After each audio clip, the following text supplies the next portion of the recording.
गणेश जी सदा सहाय। जय माता दी दोस्तों, आप सभी का मेरे यूट्यूब चैनल पर हार्दिक स्वागत है और साथ में ही आपको सकट चौथी व्रत की हार्दिक शुभकामनाएं। माघ के कृष्ण पक्ष की चतुर्थी को सकट चौथ व्रत पड़ता है।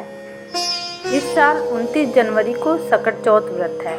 इस दिन माताएं संतान की लंबी आयु के लिए निर्जल व्रत रखती हैं। यह व्रत संतान के जीवन में आने वाली हर संकट और बाधा से उन्हें बचाता है।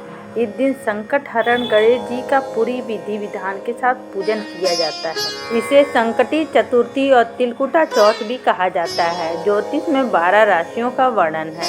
ये 12 राशियां हैं मेष, वृष, मिथुन, कर्क, सिंह, कन्या, तुला, वृश्चिक, धनु, मकर, कुंभ और मीन। आज के दिन मेष से लेकर मीन राशि तक के जातकों को सकट चौथ की इन 3 कथाओं में से कोई एक कथा को अवश्य पढ़ना या सुनना चाहिए। आप तीनों कथाओं को भी पढ़ या सुन सकते हैं। ऐसा करने से भगवान श्री गणेश की विशेष कृपा प्राप्त होती है। इसके पिछले वीडियो में आपने 2 कथा सुनी थी, ये तीसरी कथा है और ये 3 कथाओं को व्रती महिलाएं या कोई भी अन्य ज़रूर सुने, जिससे गणेश भगवान आप पे हमेशा खुश रहें। कथा इस प्रकार से है। एक बुढ़िया थी, वह बहुत ही गरीब और दृष्टिहीन थी। उसके एक बेटा और बहू थे।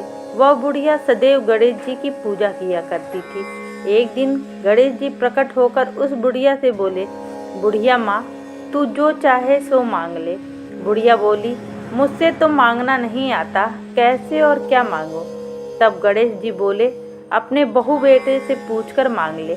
तब बुढ़िया ने अपने बेटे से कहा, गणेश जी कहते हैं तू कुछ मांग ले, बता मैं क्या मांगूं।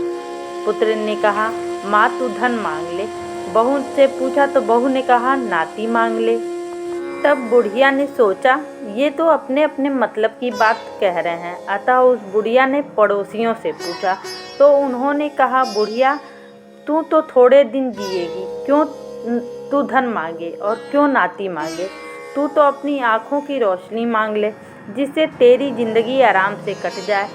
इस पर बुढ़िया बोली, यदि आप प्रसन्न हैं तो मुझे 9 करोड़ की माया दें, निरोगी काया दें, अमर सुहाग दें, आँखों की रोशनी दें, नाती दें, पोता दें और सब परिवार को सुख दें और अंत में मोक्ष दे दें।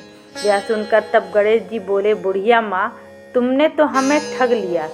फिर भी जो तुमने मांगा है वचन के अनुसार सब तुझे मिलेगा। और यह कहकर गणेश जी अंतर्ध्यान हो गए। उधर बुढ़िया माँ ने जो कुछ मांगा था वह सब कुछ उन्हें मिल गया। हे गणेश जी महाराज, जैसे तुमने उस बुढ़िया माँ को सब कुछ दिया वैसे ही सबको देना। इस प्रकार यह तीसरी कथा भी समाप्त हुई। इस कथा को पढ़ें या अवश्य सुनें। जय माता दी।